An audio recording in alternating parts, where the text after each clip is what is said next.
Le français, héritier du colonialisme, est aujourd'hui une langue sans frontières, où le soleil ne se couche jamais. Madame, Monsieur, bonjour à tous. Je m'appelle Vanessa et je suis accompagnée de Diana, Edwin et Alex. Ensemble, nous analyserons comment cette langue reste une pont entre les cultures.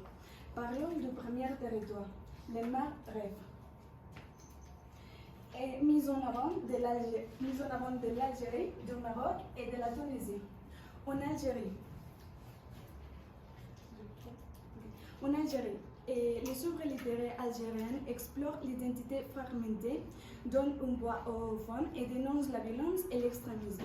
Au Maroc, les écrivains marocains dénoncent les injustices sociales et les abus de pouvoir, et tout en donnant une voix aux immigrés et en contact des cultures.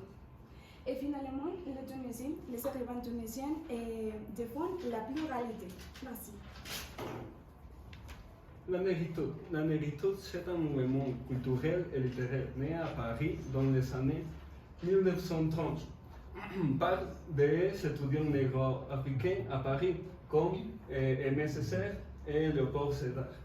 Et ils revendiquent l'identité noire et la culture africaine et dénoncent l'oppression coloniale.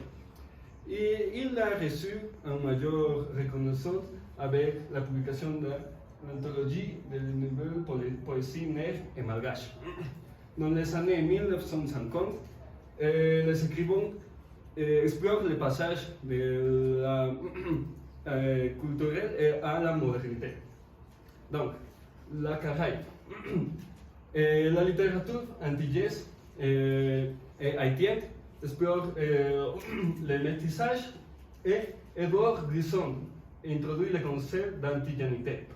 Et des écrivains comme Patrick Chamoiseau, c'est important. Ok. La Proche-Orient. Le français est présent depuis des siècles, grâce à commerce et l'émission religieuse. La littérature francophone est restée vivante, surtout en Égypte, au Liban et en Syrie. En Égypte, les écrivains majeurs sont Albert Corail et Jimon Jabé. En Liban, il y a des autres auteurs, par exemple Amin Kaboul, Anwar Shadid et Nada Faki, qui sont responsables de marquer la littérature francophone.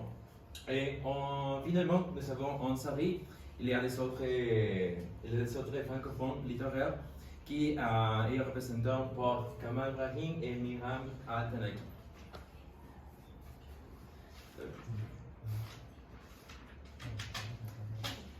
La littérature québécoise est marquée par la rébellion, l'identité et l'écoute de soi.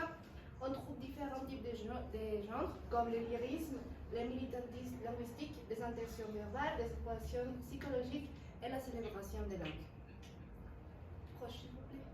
La Belgique. La littérature belge se caractérise par des omnibus fantastiques qui mélangent des éléments fantastiques et de la réalité. La littérature suisse se caractérise pour, chez Jean-Mettre en valeur, ses récits avec œuvres comme l'or. En conclusion, la littérature francophone se distingue par sa richesse et par son rôle dans la transmission des histoires des peuples et en contribuant à une valeur culturelle. Merci pour tout.